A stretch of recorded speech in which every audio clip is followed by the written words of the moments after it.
Buenas tardes, queridos hermanos, muchas gracias por sintonizarnos en este nuevo programa de TVK que se llama Ética y Vida, en el cual vamos a discutir pues diferentes temas de mucha relevancia para nosotros como católicos, cristianos, pero también como salvadoreños. En este momento pues vamos a discutir un tema que está muy fuerte, digamos que lo han vuelto a traer a colación en los últimos días por algunas personas de las personalidades políticas de nuestro país, en las cuales nosotros queremos ir abordando como católicos, como cristianos y sobre todo pues como ciudadanos salvadoreños, qué es lo que opina o qué es lo que debemos hacer. Me acompañan para tocar el tema del aborto y de la bioética las doctoras Mirna Pérez, quien es pediatra intensivista, y la doctora Margarita de Moreno, quien es ginecobstetra. Buenas tardes. Buenas tardes. Bueno, entonces, a ver si por favor, primero, doctora Romero, si nos puede contar un poco cómo usted empieza en este tema del aborto, cómo se va interesando, pues muy ligado a su profesión, ¿no? A esa especialidad que es la ginecobstetricia, y luego pues también la doctora Mirna, si nos va a hacer el favor del otro punto de vista, que ya es su involucramiento ya con los bebés. Bueno, yo creo que es muy importante lo que usted ha dicho, cómo nosotros como médicos ginecólogos nos vamos o nos estamos involucrando con respecto a este tema. Fíjese que lo que primero, quizás yo como médico que puedo levantar la mano y decir, ¿quién me va a tomar a mí mi palabra en el aspecto de decir que me puedan a mí obligar a hacerle un aborto a una paciente cuando como médico y como ginecólogo estamos para velar por la vida no solo del bebé, sino que también de la mamá? Y aquí creo que donde entra lo que es la objeción de conciencia, porque nosotros nos hemos formado para acompañar a la madre, a ese binomio, durante todo lo que es su embarazo y cuidar simultáneamente, ¿verdad? No somos como partidarios que nos vamos a inclinar solo a la mamá, no hay que interpretarlo de esa manera. Entonces yo creo que nosotros como médicos ginecólogos, que nos apasiona poder encontrar en una paciente que está iniciando la vida, pues ofrecerle nuestra ayuda, nuestro acompañamiento y sobre todo poder prever aquellas situaciones que en un momento puedan poner en peligro su vida. Así es, doctora Mirna, por favor, si del punto de vista en la pediatría y en su experiencia profesional como médico, pues, ¿a dónde entra todo este concepto de la vida? Bueno, en realidad nosotros como profesionales médicos sabemos que estamos para curar, para aliviar o para acompañar a aquel paciente en su proceso de salud o enfermedad, en el cual pues a veces, como nosotros muy bien sabemos, hay enfermedades que son totalmente recuperables, hay enfermedades en los niños que pueden tener digamos así, repercusiones severas en el resto de su vida, en diferentes órganos o sistemas, y también nosotros entendemos perfectamente, ¿verdad?, cuando una vida pues puede haber llegado a su fin, porque tampoco somos que peleamos contra la muerte, ¿verdad? Sin embargo, en este punto de la defensa de la vida, el aborto desvirtúa la profesión médica, ¿verdad? Desvirtúa la profesión médica en el sentido de que nosotros no tenemos, es decir, se tira como un atarrayazo de que hay enfermedades y que nosotros los médicos no podemos tratarlas, cuando definitivamente no es así. En la medicina, incluso un bebé, hablando de los niños, con una misma enfermedad, puede responder de diferente manera que otro. Es decir, ni nosotros como médicos podemos nosotros homogenizar los tratamientos a las mismas patologías. Si usted se fija, hay diabéticos que usan solo pastillas tomadas, hay diabéticos que se inyectan insulina, y hay algunos que incluso cuando hacen ejercicio y una dieta recomendada se les quita hasta incluso los tratamientos médicos. Es decir, en la medicina es bien difícil e imposible nosotros catalogar todas las enfermedades dentro de un mismo cuadro o dentro de un mismo margen, ¿verdad? Por lo tanto, estas leyes, además de desvirtuar la profesión médica, porque nos toman como que nosotros no encontramos ya manera de resolver ciertos problemas, y no es verdad. Yo he hablado pues en otras ocasiones y lo sigo haciendo, el ejemplo más quizás más evidente acá en nuestro país, siendo nosotros como un país tercermundista que nos catalogan que no tenemos eso, que bueno, todas los factores que nos catalogan, que nos hacen llamarnos así. Nosotros tenemos un índice de corrección quirúrgica muy elevado y muy buenísimo, y además con cero repercusiones posquirúrgicas a veces de los niños que se operan de las anomalías congénitas del corazón, cuando son las anomalías más comunes o más frecuentes en este país y alrededor del mundo. Entonces, desde ese punto de vista, nosotros podemos decir que no puede ser o no se puede catalogar como una anomalía congénita o una malformación congénita como muerte siempre, o como que siempre un niño con una anomalía congénita va a perder la vida, que es lo que se ha interpretado o lo que se está tratando de vender, siento yo, porque no es verdad. Anomalías congénitas además son muchísimas. De hecho, la naturaleza no es perfecta, ¿verdad? Siempre hay cierto índice de anomalías congénitas en todos los órganos y sistemas del cuerpo. Tenemos anomalías del sistema nervioso central, anomalías de los ojos, anomalías de oídos, del sistema óseo, ya hablamos de las cardíacas, renales, intestinales, incluso las sindactilias, conocidas así, es decir, cuando le falta al bebé un par de deditos de las manos o de los pies, son anomalías congénitas. Pero las anomalías letales, pues afortunadamente son un índice pequeño, es pequeño, y entonces a mí me parece que legislar la muerte o la vida de un bebé por una cantidad pequeña de condiciones, ¿verdad? Que no es que nadie le va a hacer nada, sino que sí hay programas. Por ejemplo, un niño que nace con esa columna torcida, ¿verdad? Nosotros médicamente conocidas como escoliosis, pues antes, hará unos 25 años, porque más o menos eso tiene el programa de corrección de las columnas torcidas de los niños. Esos niños sufrían bullying muy severos, y ya hemos oído que algunas anomalías, pues los niños son así, ¿verdad? Son algo crueles con la apariencia estética. Pero ahora, es decir, hay una corrección total, ¿verdad?, de esas columnas con médicos extranjeros que nos apoyan. Y hay una cantidad grande de programas en los cuales hay corrección bastante cercanas a la normalidad de anomalías congénitas que no son letales. Letal quiere decir que no es mortal. Quiere decir que cuando el niño nace puede sobrevivir, ¿verdad? Es decir, porque dice un bebé inviable.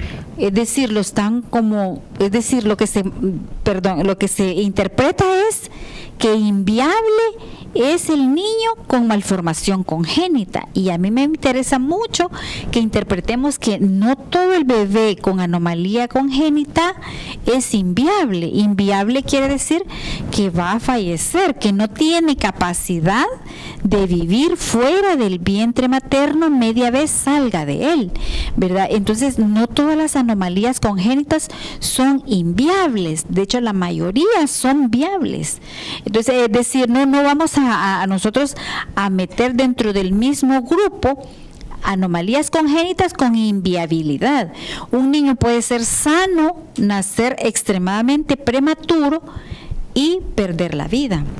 Bueno, volviendo con lo de malformaciones congénitas, también es importante mencionar que algunos bebés que nacen con este tipo de patologías o de enfermedades o condiciones no ponen en riesgo la vida de la madre. La madre no tiene nada, tiene salud, y el que puede tal vez nacer con una enfermedad dentro de su corazón, una enfermedad dentro de su riñón, que es así, se puede manifestar. Sin embargo, la mamá está saludable, el bebé no tiene ninguna, digamos así, interferencia en poner en riesgo de muerte.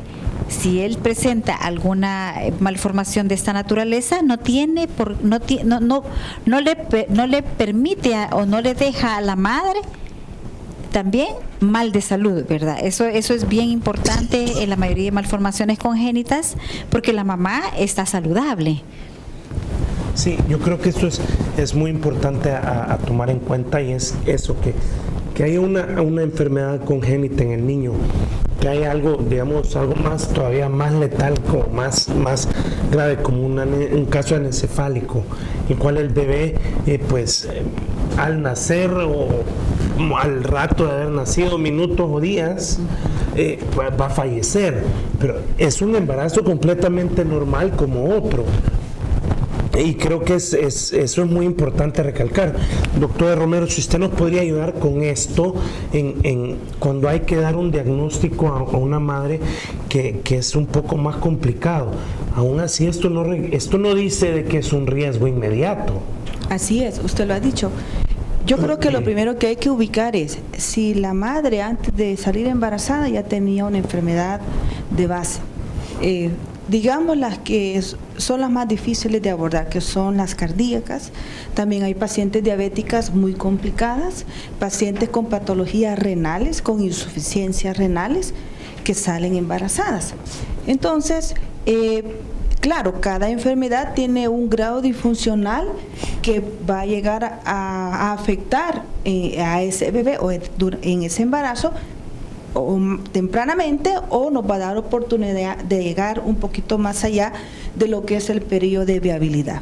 Entonces yo creo que eso es muy importante, y algo que debe de quedar muy claro, que cuando uno se enfrenta ante una patología como estas, como médico ginecólogo responsable, uno busca una evaluación pregestacional para saber cómo está la madre.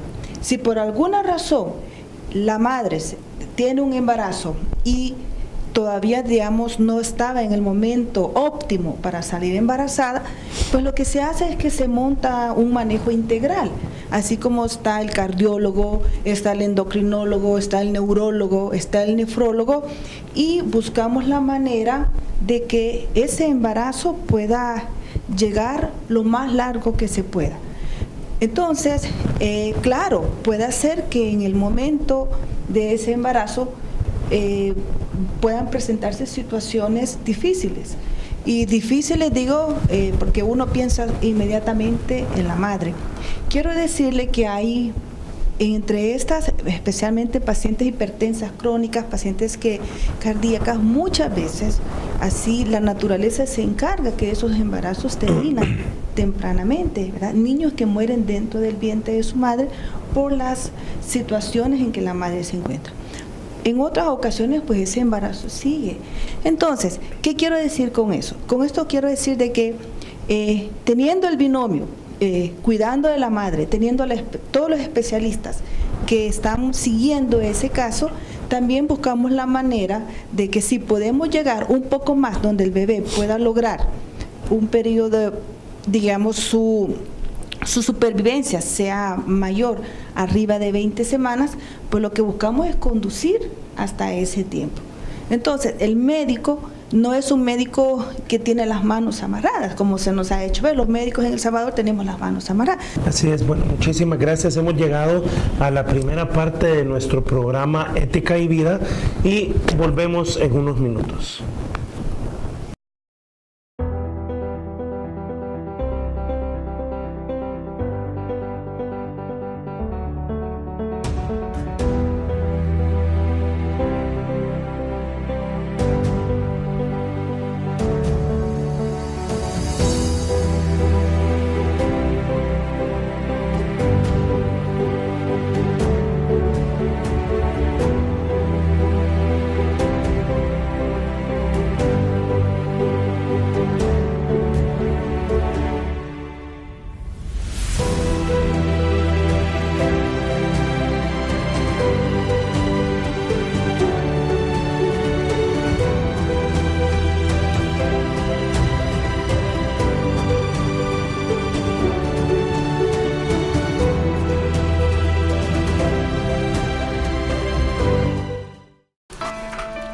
Siempre está de tu lado. Espera por ti. Te muestra señales. Te alimenta. Seas como seas, hagas lo que hagas, estés donde estés, Dios siempre te envía señales. Sintoniza tu nuevo canal católico.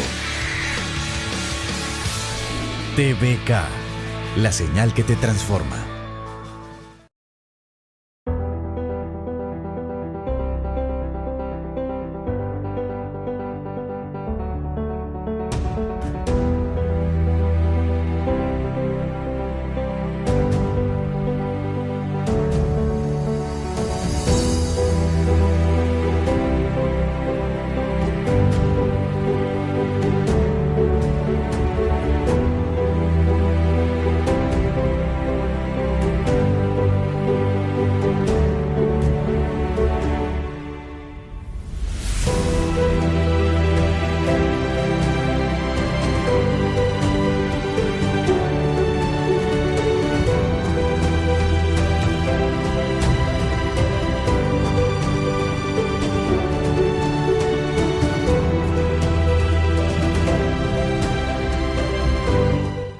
Regresamos con más de su programa Ética y Vida y seguimos con las doctoras Mirna y la doctora Margarita de Romero, quienes, pues como ya habíamos dicho, una es ginecóloga y la otra es pediatra intensivista. Quiero que hacer un poco colación a por qué este tema está tomando tanto auge, y es que semanas pasadas han habido declaraciones de ciertos diputados de la Asamblea Legislativa queriendo resometer a consideración la aprobación o la despenalización del aborto. Quiero a este tema traer una estadística, y es cuántas mujeres murieron a causa de un embarazo o de una mortalidad maternal. Bueno, en la página del MinSal, si usted o cualquiera de los amables televidentes quieren entrar, está reportado, yo de ahí lo saqué, ¿verdad? La mortalidad materna del año 2016, que es la última que tienen, y que por cierto se redujo un 58% del año anterior, pero la de los 2016 son 13 muertes maternas que hubo, ¿verdad? Esas son las reportadas en la página del MinSal del Hospital Nacional de la Mujer de las que llamamos mujeres complicadas. Y ahora bien, me dice que 13 mujeres fallecen, pero no necesariamente porque estuvieron embarazadas.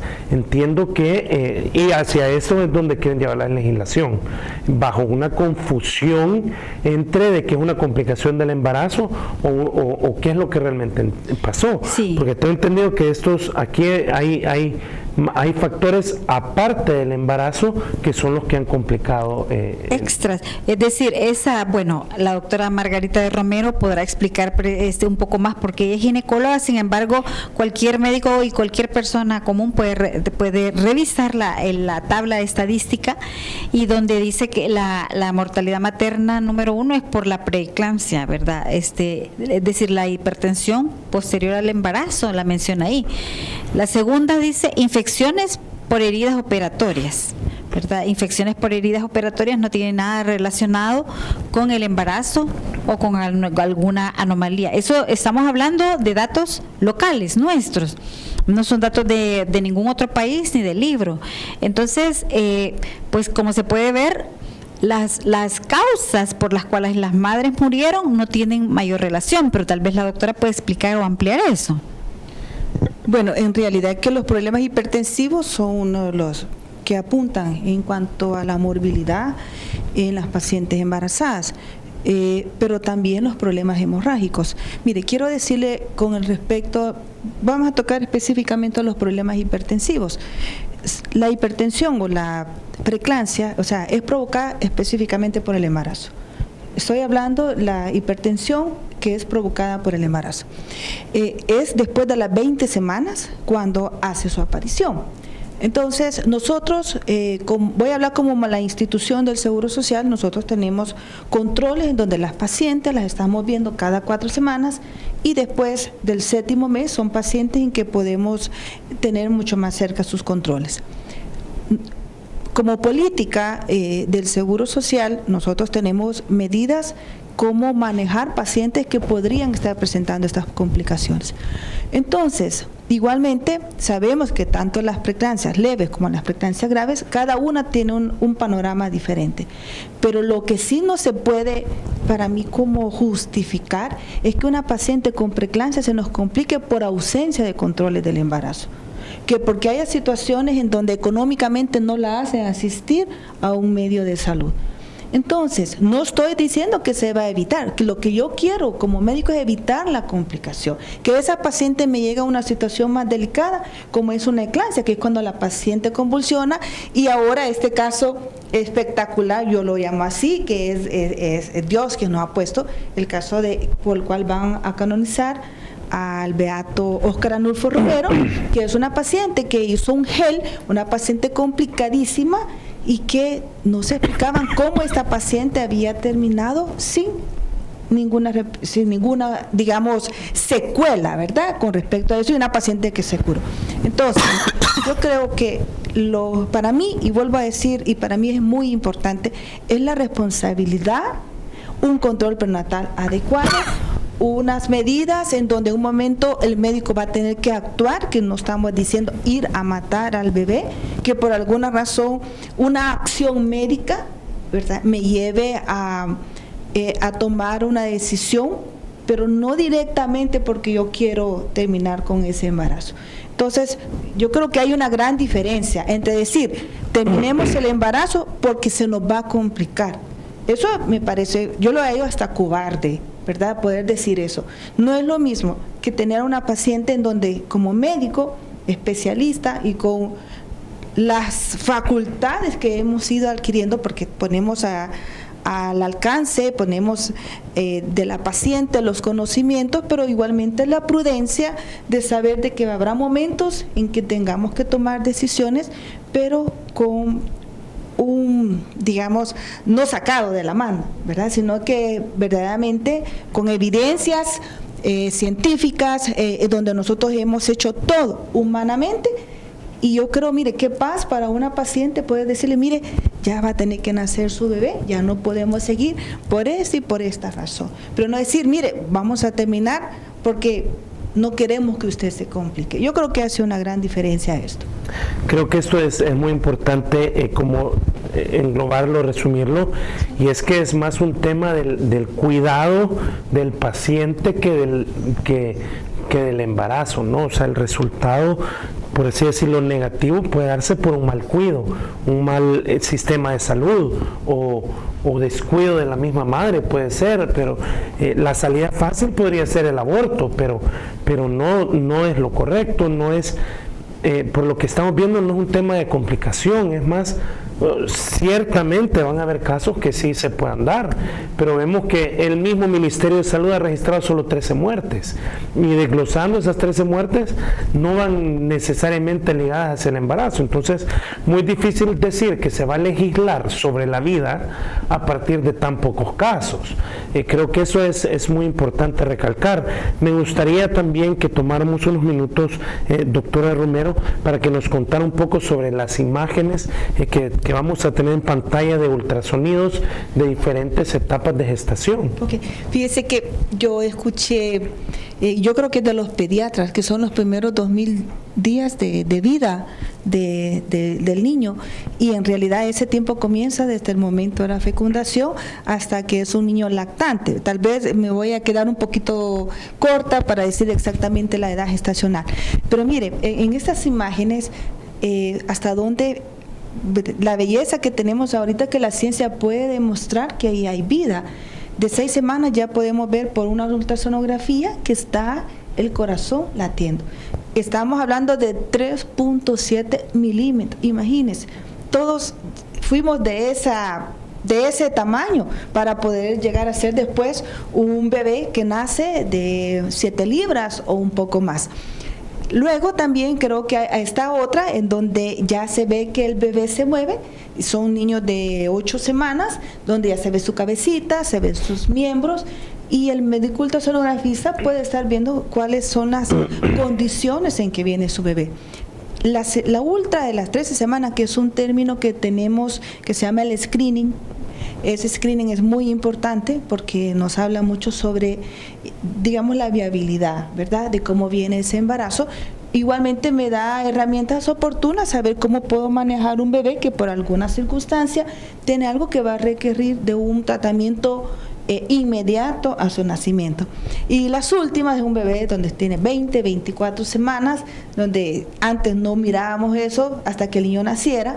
Entonces siempre me ha dicho, mi esposo dice, ¿verdad?, deberíamos de ponerle a cada niño que no se ve el nombre de alguien cuando uno lo ve y dice, wow, ¿verdad?, qué guapa, qué guapo, porque un niño solo es cuestión del tiempo, ¿verdad?, para poder llegarse a ver sus características que tiene desde el momento en que él inició la vida en ese viaje tan maravilloso, ¿verdad?, cuando se constituye una célula. Así es, yo creo que esto es muy importante. O sea, yo recuerdo en todas las páginas principales, portadas de periódicos, el Newsweek, Time Magazine, todos estos, hay vida en Marte.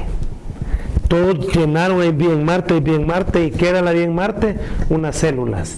Pero en el vientre de la madre es un producto, un puñado de células, preembrión, pre-ser humano, yo no sé, todas las cosas que se inventan para negarlo, pero en Marte hay vida. Sí, Entonces tenemos esos conceptos tan contradictorios en nuestra misma tierra aquí, que hay gente que piensa de esto y piensa en lo otro, pero al final, si hay vida en Marte por células, se puede decir que esa misma persona debería creer que hay vida en un embrión. Y el otro punto, me parece a mí sumamente importante, la doctora Romero tal vez nos podrá ampliar, pero sin temor o sin querer desacreditar, pero a veces la tecnología también juega sus pasadas malas en este tema de decir que si el bebé está vivo, que si no está vivo, que si trae esta enfermedad o no la trae. Juega mucho un papel, quizás el tipo de, como digo yo, de tecnología, de aparato utilizado, y también las capacidades del que está viendo, ¿verdad? Yo recientemente tuve una persona muy cercana a mí que le hicieron su primera ultra, que llama la doctora está mencionando, le hicieron su primera ultra, sus pruebas de embarazo positivas, y ella pues llegó llorando porque el ultrasonidista le había dicho que no había ningún saco de ningún bebé, ¿verdad? Le dijo, no hay nada aquí, no hay. Entonces ella me decía, pero entonces se murió mi bebé, o qué es lo que tengo. Entonces es decir, no podemos sembrar la duda. Yo estoy totalmente a ese lado del conocimiento, pero a veces sí hay como, tiene límites uno como profesional también, ¿verdad? Para llegar a hacer un tal o cual diagnóstico. Y bueno, a mí me llamó la atención, y qué será, porque la niña entró en una depresión terrible, y yo dije, si está embarazada le va a afectar. El problema era que el ojo humano en ese momento no había alcanzado a ver el saco donde estaba el bebé, y pues comentamos con otro profesional, con otra doctora, y me dijo, dale 4 semanas o 2, 3 y que se haga otra y ya se lo van a ver.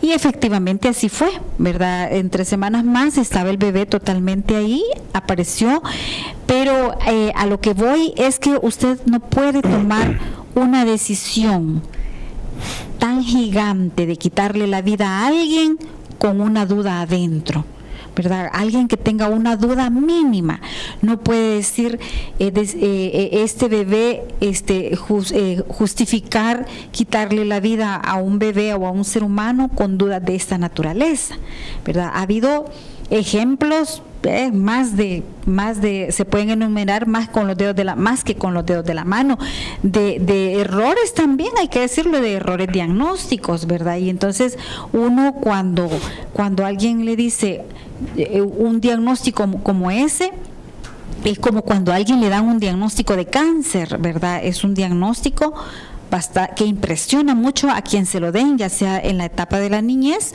o en la etapa del adulto o la tercera edad.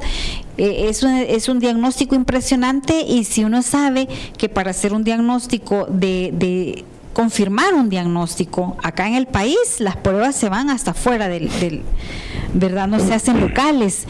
Entonces, diagnósticos como esto, mire, el niño trae una anomalía fetal, usted puede interrumpir el embarazo, que es otra falacia. Interrumpir el embarazo es una falacia, porque en realidad lo que se va a hacer es quitarle la vida. Ninguna legislación del mundo permite quitarle la vida a un niño adentro del vientre de la madre, ninguna legislación, pero sí interrumpir el embarazo, ¿verdad? Interrumpir el embarazo es una falacia, porque usted no lo puede interrumpir y luego reiniciarlo y decir, bueno, lo vamos a interrumpir y venga el otro mes y lo vamos a reiniciar. No es posible. Usted le va a quitar la vida al bebé. Y entonces no podemos nosotros jugar con esas terminologías también. O póngale una joven embarazada que le dice, mire, su niño trae una anomalía congénita o una malformación inviable, le vamos a interrumpir el embarazo, y la jovencita no sabe qué es interrumpir, lo acepta totalmente, ¿verdad?, de la boca de la persona que se lo está diciendo. Muchas veces esa es una de las grandes cosas, ¿no?, que incluso los pacientes van engañados hacia eso. Y bueno, muchísimas gracias por su tiempo. Esperamos volverlas a tener en este programa. Esperamos que nuestro programa llegue muy lejos, llegue a mucha gente, y sobre todo que nos eduquemos en este tema, en lo importante del valor de la vida. Agradecemos mucho a usted, querido amigo televidente, de estar con nosotros, y nos vemos hasta la próxima, y que Dios les bendiga. Gracias.